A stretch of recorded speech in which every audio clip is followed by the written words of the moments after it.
Señor, gracias porque tenemos tu palabra. Nos has dado el día de hoy la oportunidad de venir delante de tu presencia, Señor, y queremos hacerlo con fe, creyendo de verdad que tú nos conoces y quieres hablarnos. Trae con tu palabra, trae consuelo, trae consejo, trae, Señor, sabiduría a nuestra vida.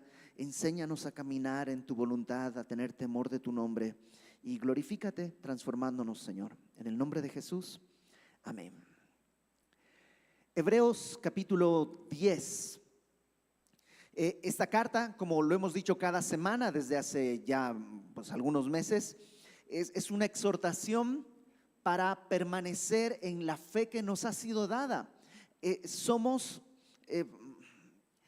Somos frágiles y tendemos a regresar a cosas religiosas, a depender de aspectos religiosos que podemos controlar. En aquella época, los lectores de esta carta estaban tentados a regresar al ritualismo judío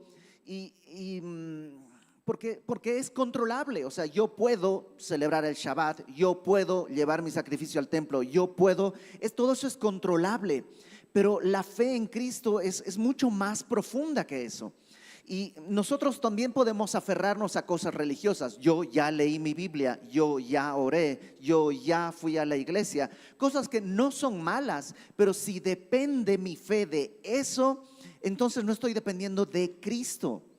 Y es una exhortación que todos en todo momento necesitamos escuchar y abrazar.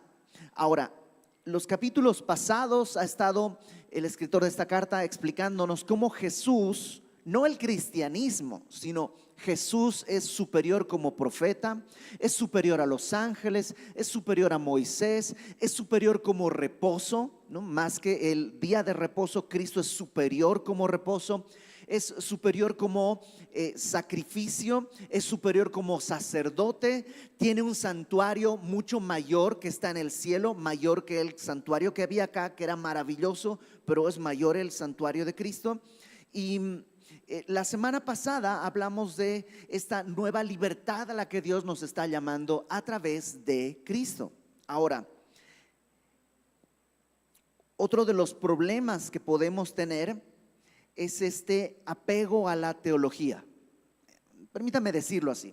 La teología es la manera en la que organizamos lo que aprendemos de Dios. Por ejemplo, no existe la palabra Trinidad en la Biblia. No la vas a encontrar porque no existe en la Biblia. Pero los teólogos, después de estudiar la Biblia, muchas veces, mucho tiempo, han llegado a la conclusión de que Dios es uno, porque en distintos textos la Biblia enseña que Dios es uno, pero al mismo tiempo se habla de que Jesús es Dios, el Padre es Dios y el Espíritu Santo es Dios.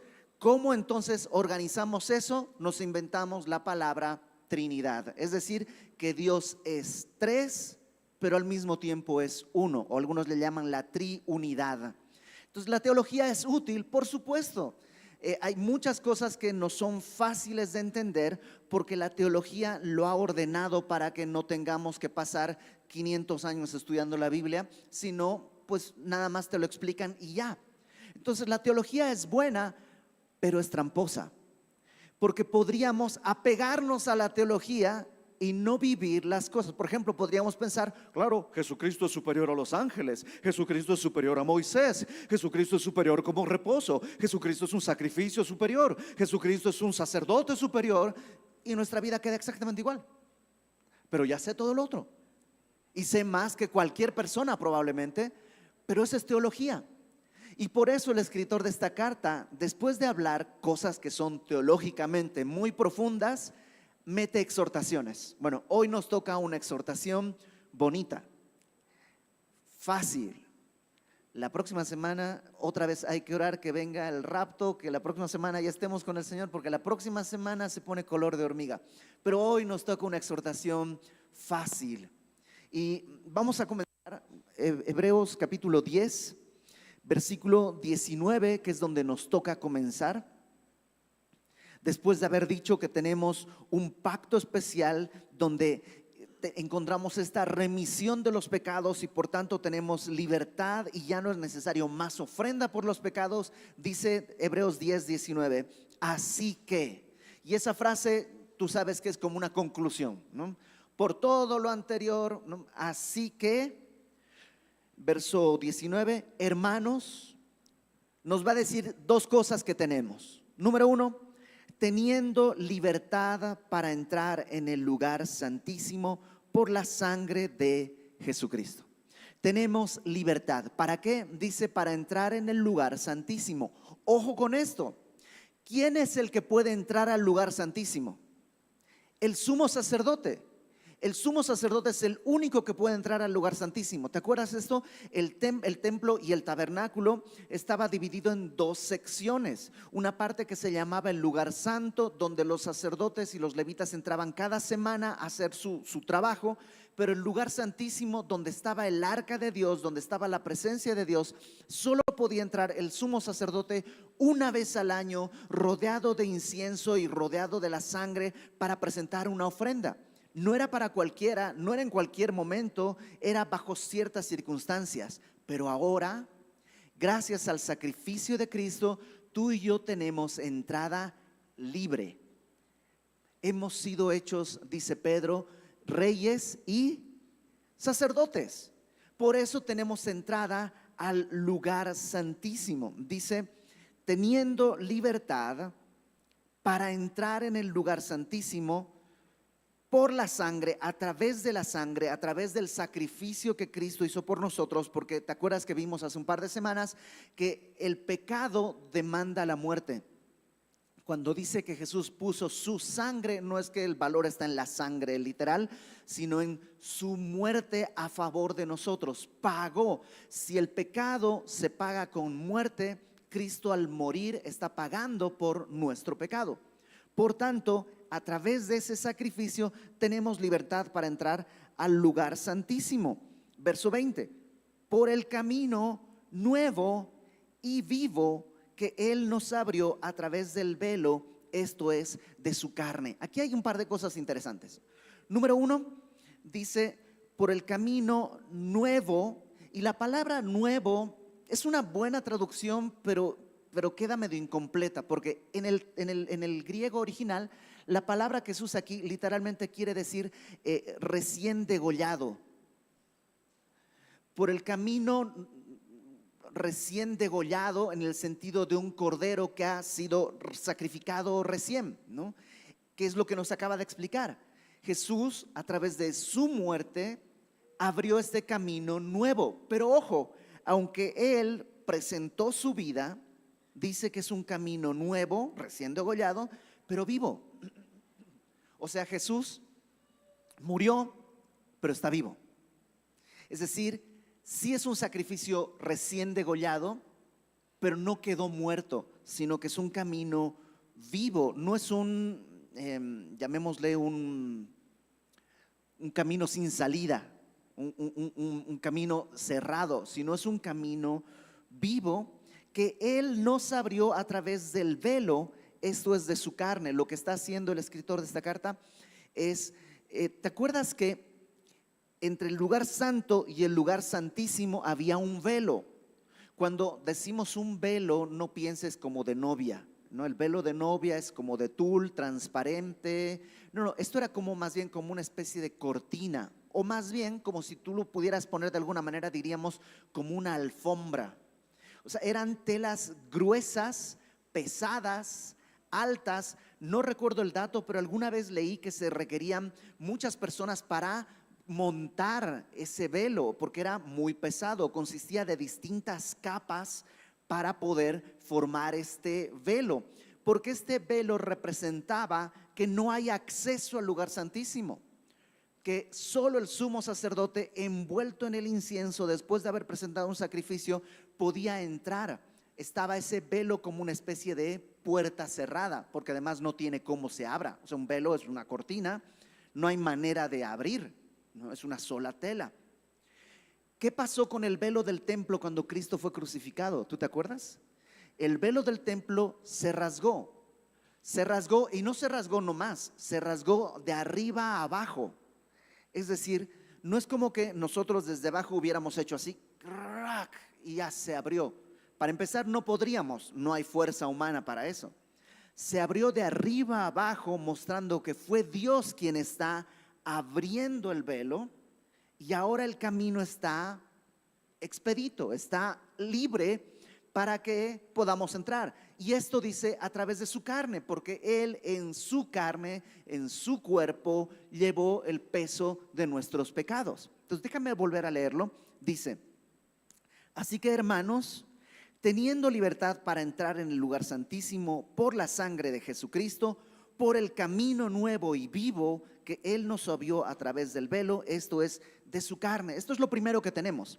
Si tú le has entregado tu vida a Cristo, si tú has creído que Jesucristo es el Señor, si tú has creído el Evangelio, básicamente que eres un pecador y que Cristo ha pagado por tus pecados, si has creído esto, tienes esta libertad. Tienes esta libertad. Ahora, no solo esto, verso 21, ¿qué más tenemos? Dice: teniendo un gran sacerdote sobre la casa de Dios. Tenemos un gran sacerdote. Cristo es nuestro gran sumo sacerdote. Ahora, dice sobre la casa de Dios, y entre los eruditos no se ponen de acuerdo a qué se refiere exactamente.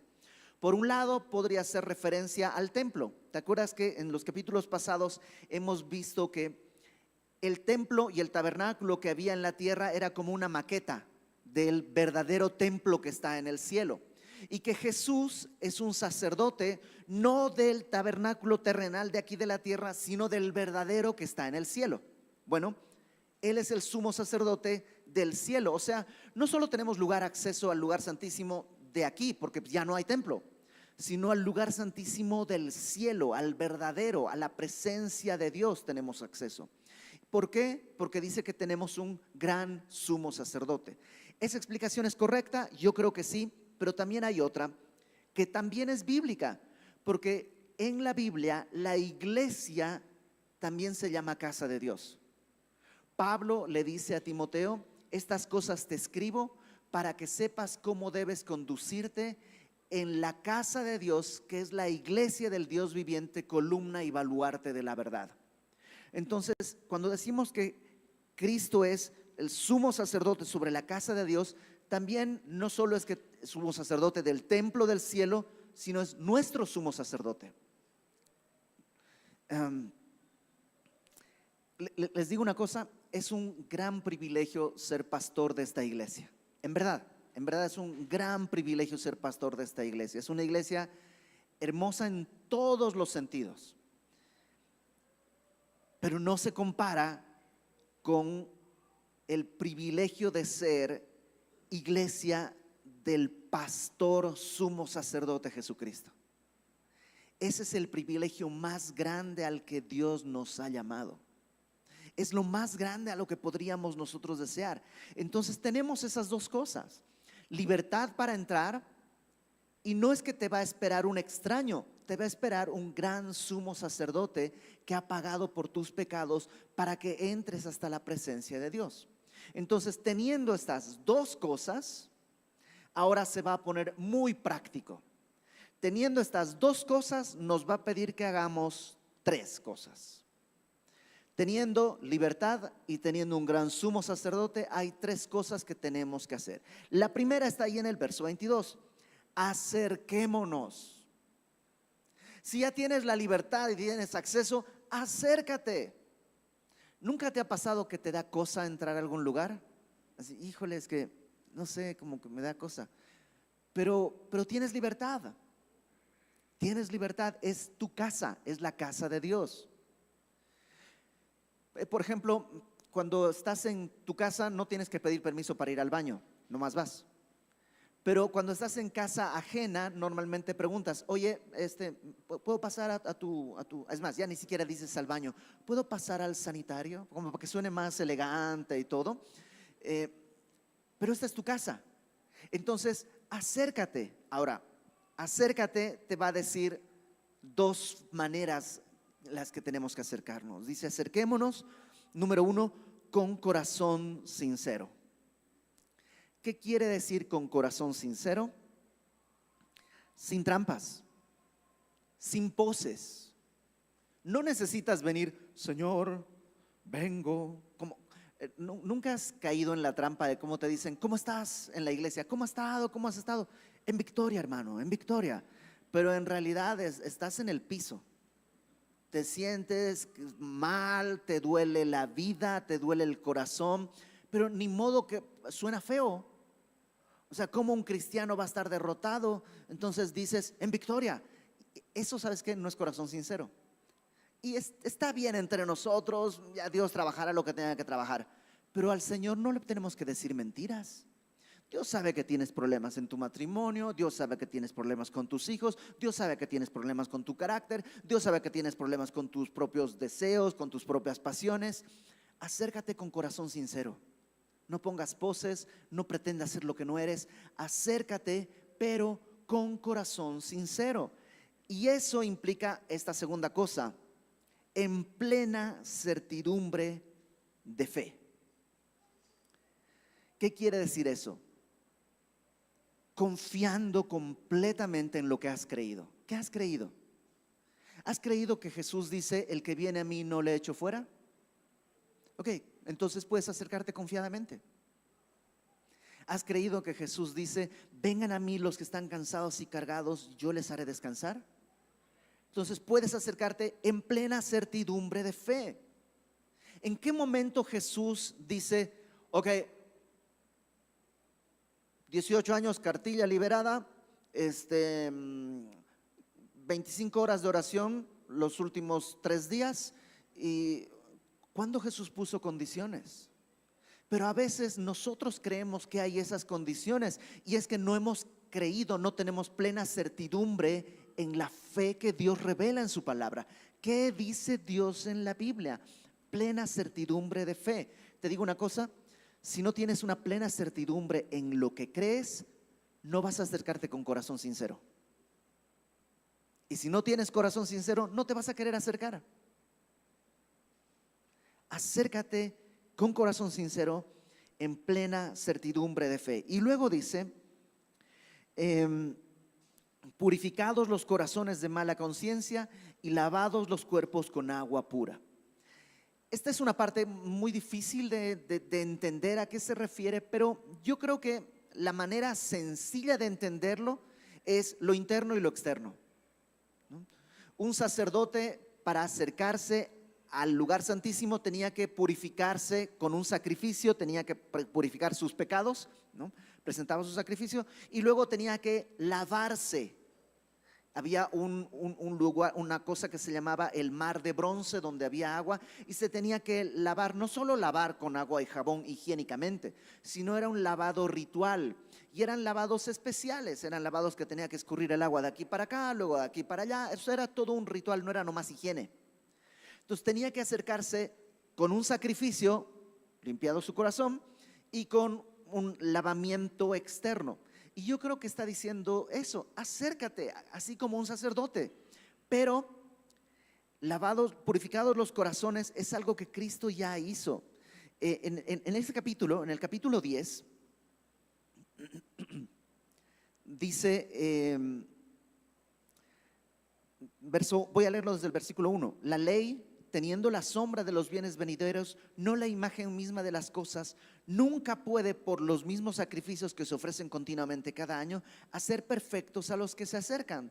De otra manera cesarían de ofrecerse, pues los que tributan, los que adoran de esta manera en este culto, limpios una vez, no tendrían ya más conciencia de pecado.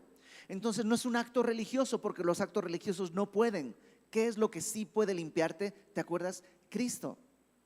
De hecho, lo que dice en el versículo 17 de este mismo capítulo es que nunca más me acordaré de sus pecados, pues donde hay remisión de estos, de los pecados, no hay más ofrenda por el pecado.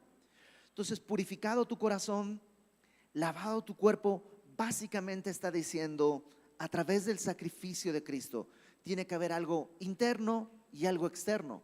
Algo interno es lo que la Biblia le llama arrepentimiento, que es haber entendido que esto está mal, es pecado. Y conversión es cambiar mi vida, dejar de hacer lo que es pecado. Acércate habiendo entendido el Evangelio. Entonces, número uno, tenemos, acerquémonos con corazón sincero, en plena certidumbre de fe, purificado tu corazón de mala conciencia. ¿Cómo tú purificas de mala conciencia? A través del sacrificio de Cristo, en plena certidumbre de fe. Lavados los cuerpos con agua pura. Esto del agua pura podría ser referencia a la palabra, porque cuando Jesús lava los pies de sus discípulos, le dice a Moisés, le dice a Pedro: ustedes ya están limpios, por la palabra que les hablé ya están limpios. Entonces, puede que sea ese el significado cuando dice acerquémonos, para ponerlo en un lenguaje sencillo. Acércate sin hipocresía, trae tu pecado, preséntate delante del Señor, creyendo que Él es poderoso para perdonarte tus pecados, para limpiarte, porque Él es fiel para perdonar tus pecados. Y ven cómo dice la Escritura. Entonces, número uno, acerquémonos. Número dos, versículo 23.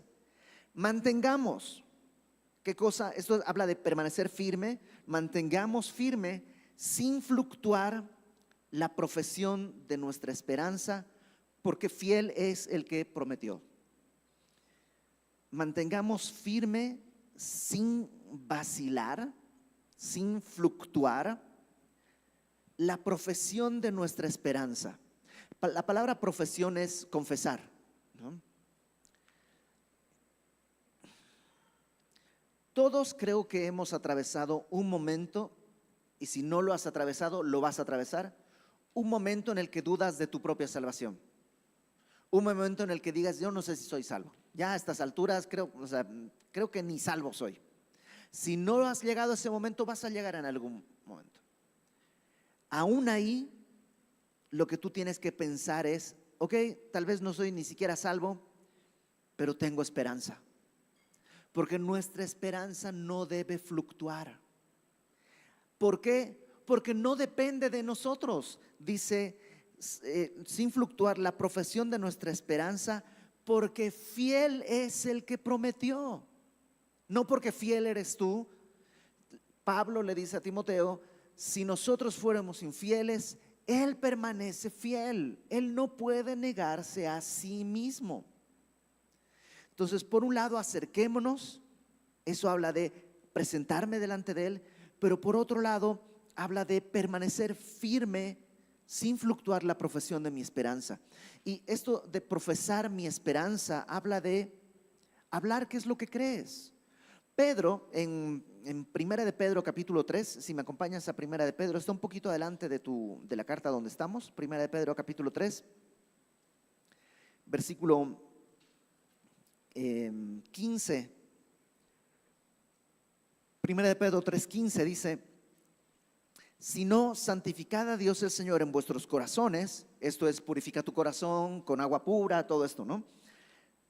Primera de Pedro 3:15: santificad a Dios el Señor en vuestros corazones, y estad siempre preparados para presentar defensa con mansedumbre y reverencia ante todo el que os demande razón de la esperanza que hay en vosotros. Mantener firme sin fluctuar tu esperanza es tener claro lo que tú tienes que contestar. Oye, ¿por qué tú tienes esperanza? Porque Cristo pagó por mis pecados.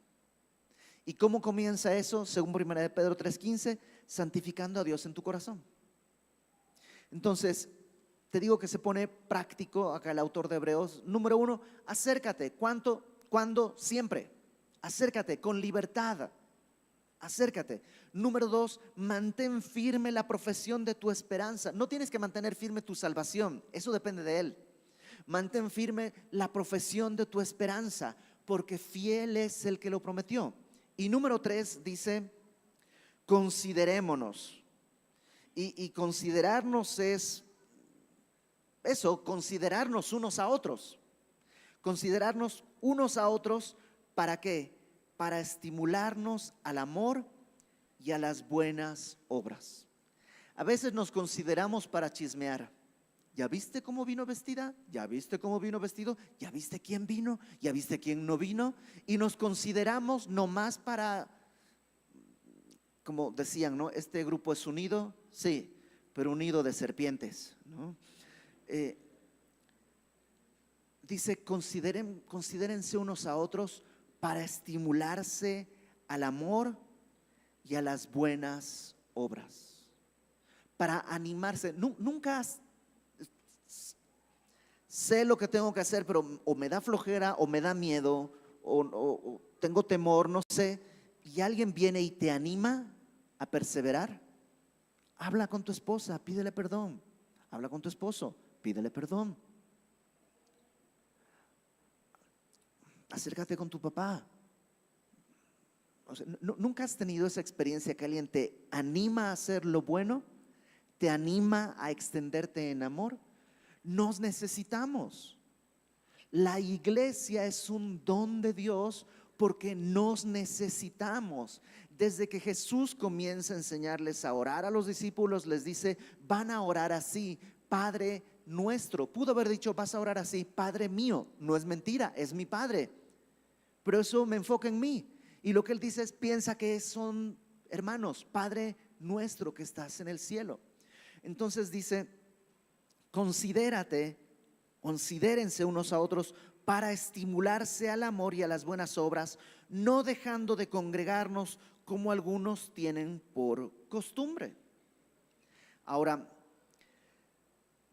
venir a la iglesia es parte de congregarte, pero no es congregarte. Congregarte es más allá que venir a la iglesia, es ser parte de la iglesia, es establecer lazos. Te digo una cosa, establecer lazos con la iglesia es deporte de riesgo.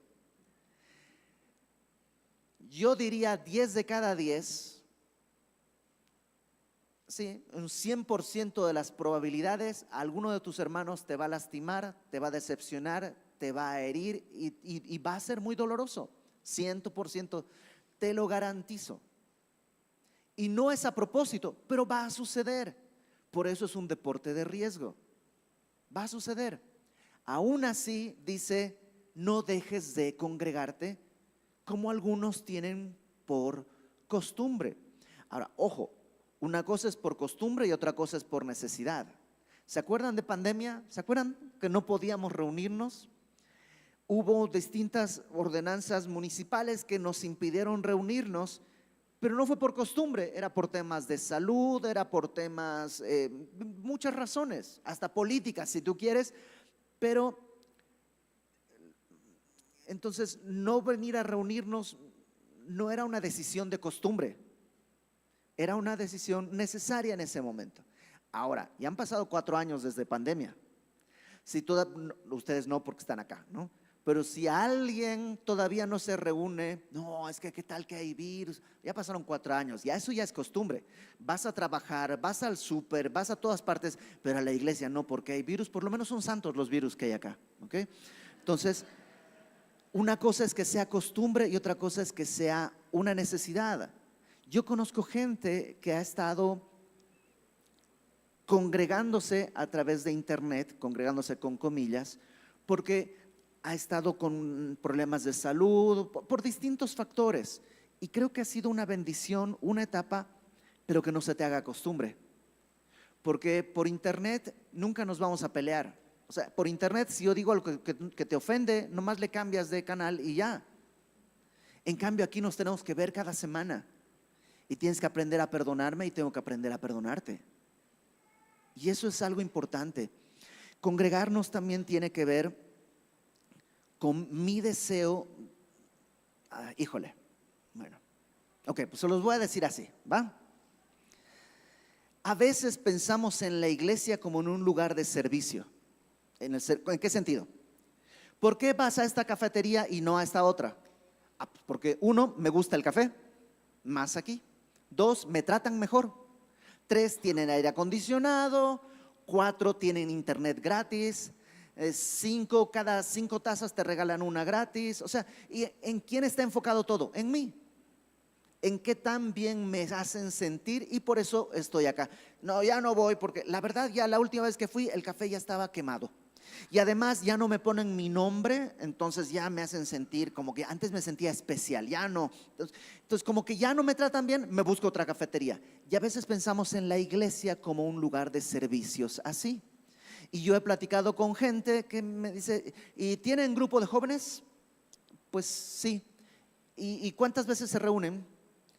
Pues una a la semana. ¿Y en qué horario? Y están casi midiendo para ver en cuál se van a ir por los servicios que ofrecen. Con mucho respeto, es la peor manera de escoger una iglesia. Es la peor manera, porque hay iglesias que pueden ofrecerte todo lo que tú quieres, pero acuérdate que somos un cuerpo. Y dice Pablo que Jesús acomoda en el cuerpo cada miembro como Él quiere, no como tú sientas que es más conveniente. Yo espero que las personas que están aquí en Semilla están aquí porque Dios de alguna manera les ha dicho, esta es tu iglesia. Bueno, estoy seguro que no es por las instalaciones. Estoy seguro que, bueno, ahora ya hay alabanza bonita, ya canta May, canta Lalo, canta Ivette, o sea, ya hay gente que canta. Pero ¿cuántos años estuve cantando yo? Totalmente es un servicio anticomercial. Pero había gente acá, porque creo que buscaban algo más que un buen servicio. Ok, ahí va lo que iba a decirles, que no lo he dicho, pero ahí va. Hay gente que se va de la iglesia porque dice, es que las razones más, no estoy pensando en nadie, pero las razones más comunes son, uno, en esta iglesia no hay amor. Dejé de asistir y nadie me llamó. En esta iglesia me lastimaron, ¿no? Y son ese tipo de cosas. Y yo entiendo eso, pero ojo, dice acá que tienes que congregarte para estimular a otros al amor y a las buenas obras, no para recibir amor y que todos hagan buenas obras para ti. Eso es buscar un buen servicio. No sé si me explico. Por supuesto, o sea, mi deseo es que nadie sea lastimado y que nadie se sienta solo. Pero si vienes a la iglesia a buscar compañía, probablemente vas a ser decepcionado. Porque todos aquí son pecadores y todos aquí también están buscando quién les soba el lomo, quién le da, o sea, una palmadita. Todos aquí están en el mismo asunto. Todos somos egoístas, todos somos pecadores. La única manera de lidiar con todo esto es que venimos a servirnos, no a ver cómo nos sirven. Y entonces cuando alguien me lastima, tengo la oportunidad de perdonar y de amar a quien no me ama. Porque Jesús dijo, si amas a los que te aman, pues ¿qué? Cualquiera hace eso, hasta las arañas hacen eso. El reto del creyente es poder amar a aquel que no te está mostrando amor. Y cuando hay una iglesia que no tiene amor y que no se preocupa por ti, terreno libre. Cuando alguien me dice es que me voy por esta razón, yo les diría, pues más bien, mira, gran oportunidad para que hagas el cumplimiento de la obra que Dios te está llamando a hacer. Ojo, no estoy diciendo que es correcto que los hermanos nos lastimemos unos a otros o que nos manejemos con indiferencia. No. Deberíamos todos estar atentos. Mira, yo veo que fulanito se sienta solito allá y habría que incluirlo. ¿Por qué no hablas? Debería ser esa nuestra manera de proceder, por supuesto, pero no siempre va a pasar. Y Dios tiene el control del trato que tiene para cada uno de nosotros. Y el mandamiento o la exhortación es: considera a tus hermanos para estimularlos al amor y a las buenas obras. No dejes de congregarte como algunos tienen por costumbre, sino exhortándonos tanto más cuando veis que aquel día se acerca. Ya no queda mucho tiempo. Ya no queda mucho tiempo. Cuando eres joven parece que sí. Yo ya llegué a esa etapa en la que todos los que te atienden son más jóvenes. ¿Sí ya llegaste a esa etapa? Antes los doctores todos eran mayores, ¿no? Gente mayor, el electricista era mayor, toda gente era mayor. Y de pronto en algún momento todos son chavos, ¿no? el doctor, todos los que te encuentras en cualquier parte son más chavos. Y entonces te das cuenta, yo no sé si el Señor Jesús va a venir, porque puede extender su misericordia mucho tiempo más. Yo no sé si Él va a venir ya o no, pero 50 años más yo no tengo acá. Muy poco probable que 50 años más yo esté aquí. El tiempo es cada vez más corto para cada uno de nosotros. Y podemos tratar de evadir lo que Dios nos pide, o podemos, teniendo libertad para entrar al lugar santísimo, teniendo un gran sumo sacerdote sobre la casa de Dios, que es la iglesia, que es el lugar donde Dios nos está invitando, número uno, acercarnos con un corazón limpio. Señor, perdóname, no puedo amar a este hermano. El domingo lo vi, no pude saludarlo. Dame chance el próximo domingo. Voy a saludarlo, voy a perdonar. Es que ahorita todavía lo veo y se me retuerce la panza, pero Señor, ayúdame. Yo sé que tu palabra dice que tú puedes hacer esta obra en mi plena certidumbre de fe. Acércate. Número dos, mantén firme, sin fluctuar, la profesión de tu esperanza, sabiendo que Él que comenzó la buena obra en ti, Él la va a terminar. Si fracasé, si tropecé, si la regué, pero Dios ha prometido que Él va a llevar al término la obra que Él ha comenzado. Y entonces el próximo domingo nos vemos acá y dices, ahora sí voy a considerar a mis hermanos, no para ver cuánto amor puedo sacar de ellos, sino para ver cuánto puedo amarles, estimulándonos al amor y a las buenas obras, porque no voy a dejar de congregarme, porque el tiempo se acerca. Es muy práctico, pero al ser muy práctico también es muy difícil. Lo práctico es curioso, porque te decía hace rato, si tú te enfocas en la teología, vas a ser un gran cerebrito, pero tu vida no va a cambiar. Si tú dices, ok, voy a poner en práctica esto, me voy a enfocar y voy a hacer esto, pero olvidas la teología, ¿por qué lo estamos haciendo? Vas a ser un religioso. Si solo dices, ok, lo voy a hacer, pero olvidas que esto tiene una razón de ser, que Cristo es el mejor sacrificio que pudo haber habido, que nuestros pecados son tan grandes que no hubiera servido con presentar machos cabríos, toros, becerros, no alcanza. Tenía que ser la sangre de Cristo, Él puesto por mí. Él tomó un cuerpo y a través del sacrificio en su cuerpo, a través de ese velo que se rasgó, Él puso su cuerpo para que sea rasgado. Ahora tenemos libertad, entonces voy a poder hacerlo. Entonces sí, la teología es necesaria. El entender los conceptos es necesario para poder hacer lo que Dios quiere. Si te enfocas solo en la teología, vas a ser un cerebrito y probablemente nos vas a odiar a todos. Si te enfocas en solo voy a hacer esto, vas a ser un religioso y probablemente nos vas a odiar a todos. Pero si caminas con los dos pies, entendiendo, dice Pablo, renovando tu entendimiento a través de la palabra de Dios, por Romanos capítulo 12, renovando tu entendimiento y presentando tu cuerpo en sacrificio vivo, santo y agradable a Dios, es decir, muriendo y haciendo lo que Dios te pide, entonces vas a poder comprobar la buena voluntad de Dios, que es agradable y perfecta. ¿Y sabes qué? Es un buen reto. Es un buen reto para esta semana. Así que si tú estás dispuesto a tomar ese reto, vamos a orar y vamos a pedirle al Señor que haga esa obra en nosotros. Señor, gracias